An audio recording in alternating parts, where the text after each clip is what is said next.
Assalamu alaikum, hörmətli din qardaşlar.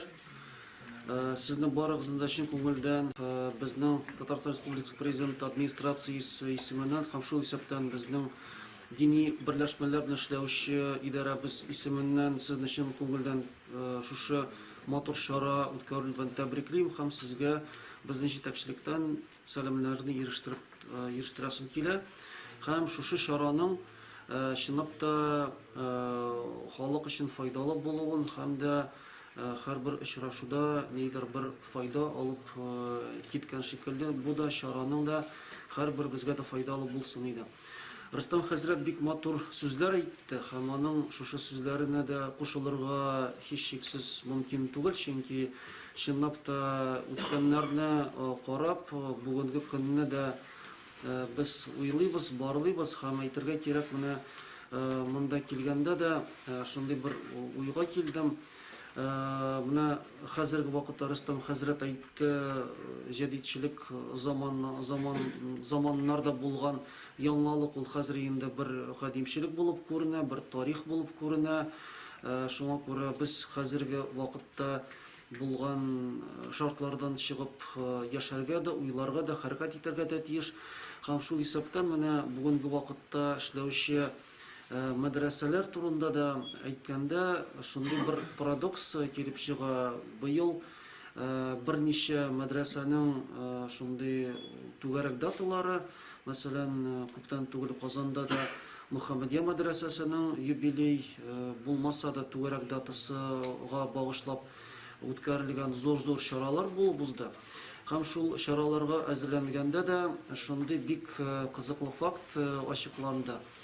Мөхәммәдия мәдрәсәсен инде татар халкында Россиядә белмәгән кеше юктыр инде, чөнки ул шундый зур тарихлы мәдрәсә булып санала.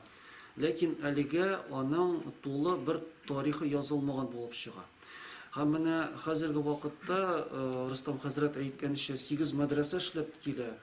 Шул 8 мәдрәсәнең дә кылынган изге эшләрне тулайым күрсәтүче бер китап, бер шундый хезмәт булса иде, бик яхшы булыр иде. Чөнки без аңлыйбыз, менә заман бара, кешеләр дә үзгәрә, яңа буыннар уза, туа һәм килә, буыннар алмашына, ләкин тарихта булган материалларны, тарихта кирип калган вакыйгаларны теркәп калу, аларны бик мөһим. Шуңа күрә өметләнеп калабыз инде, менә бездә республикада һәрбер мәдрәсәнең дә үз тарихы бар.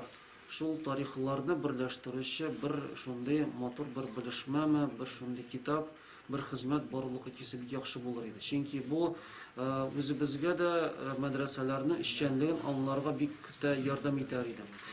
Һәм тагын шуны әйтәсе килә, менә хәзерге вакытта шундый чаралар республикада төрле районнарда үткәрелеп килә, шәҗәрәләрне өйрәнү бик матур гадәткә әйләнеп килә. Һәм чынлап та кешеләр үзләренең борынгы тарихларын карый башлагач, алар һәрбер гаиләдә ниндидер вакыйгалар булган, ләкин менә барыбызны берләштерүче шундый бер факт, казына башласаң, безнең нәселебездә каяда булса ислам дине белән нидер бер бәйләнеш килеп чыга.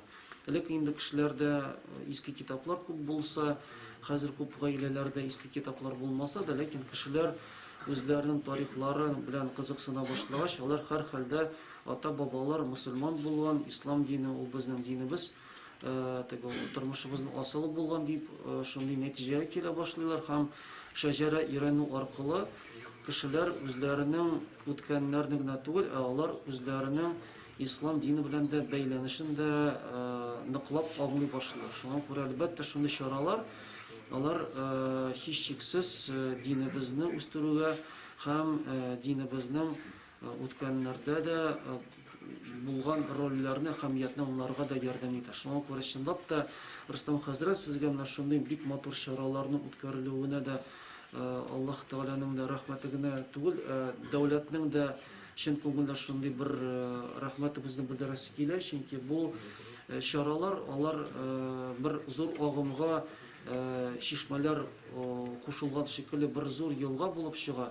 Менә алардан да шушы чаралардан аерым шундый гөрләвекләр, чишмәләр зур суларга җыелган шикелле дә алар да бер нәтиҗәгә китерәләр. Һәм әлбәттә мондый чараларда кешеләрнең катнашуы бик тә сөендерә һәм әлбәттә киләчәктә яшьләр дә күбрәк җыелсын иде, килсеннәр иде, шундый өмет белән калабыз.